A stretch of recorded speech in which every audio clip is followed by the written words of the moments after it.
Shine, Minnesota. It is 6 o'clock here on your Wednesday morning. Jason and Alicia here with you. It's been a wet past 24 hours. The rain just wouldn't stop yesterday. Wouldn't quit. And good morning to Western Wisconsin, too. Yes, also Mom you and guys Dad in Western there. Wisconsin. Let's get over to John.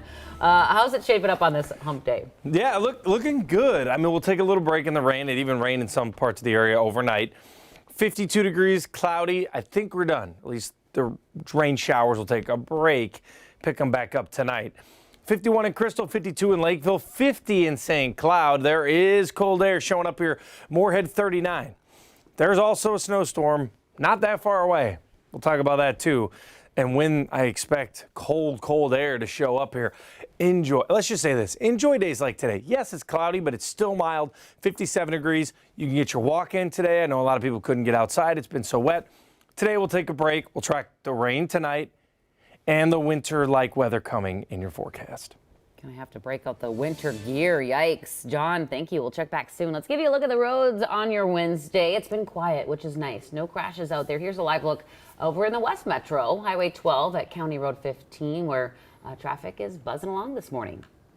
We are following big developments from our nation's capital this morning. In a matter of hours, the full House could vote on the next Speaker of the House. After a chaotic 24 hours, a new nominee is Louisiana Representative Mike Johnson. This is a live picture from Capitol Hill, where Congress has been without a House Speaker for 21 days now. At one point in the last 15 hours, Minnesota Representative Tom Emmer had the nomination. Yeah, Cece's back with us at the desk, breaking down how we got to this point. It's been kind of messy for the last month almost. Really, a lot has been happening, but we're told lawmakers will head to the House floor at some point this afternoon to make Johnson's speakership official. Johnson told reporters last night that he's, quote, very confident that he'll be confirmed as Speaker today. This all comes about 14 hours after Minnesota Republican Tom Emmer dropped out of the running for Speaker. Sources say he dropped out less than 3 hours after being nominated. It became clear that Emmer couldn't secure the 217 votes needed to win the gavel. Here's what the new nominee, Representative Johnson, had to say a few hours ago after winning the nomination. Democracy is messy sometimes, but it is our system. This conference that you see, this House Republican majority, is united. Now, it's been 3 weeks since House Republicans voted to remove Kevin McCarthy as Speaker. He's reportedly floating a plan that could reinstall him. But until someone is elected, no legislation or policy, including funding bills, can pass without a Speaker.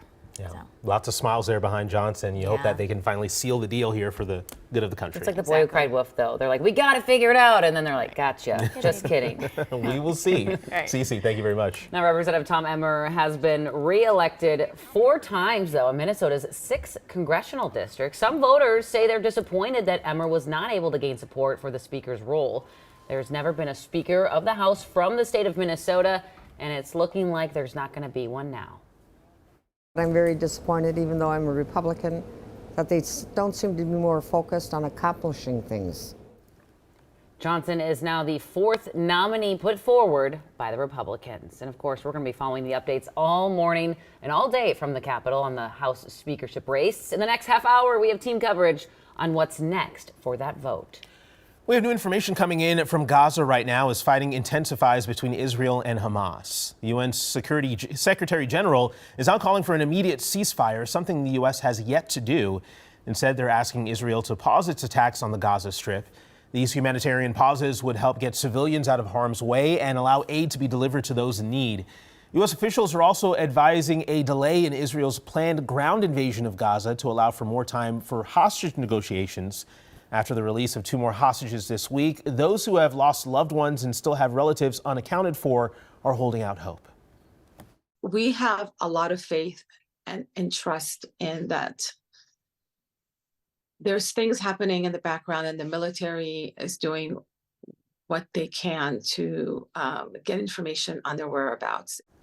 Officials say talks with Hamas about releasing more hostages are showing progress. This morning, the teen deputies tracked to an underage drinking party in Maple Grove is facing more charges. The 17-year-old is now accused of fraud and theft for stealing credit cards and other items from someone's work truck. He was one of about 50 people at a party last weekend at an Airbnb in Maple Grove. Officers say some of them hid nearly a dozen fully automatic weapons around the house.